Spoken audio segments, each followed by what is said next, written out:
Sampai. Boleh lah. Ketua mah boleh.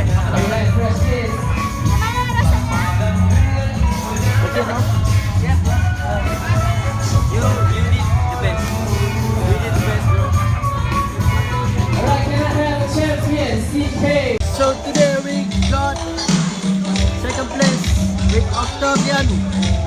Fourth time second place in Malaysia. Yo.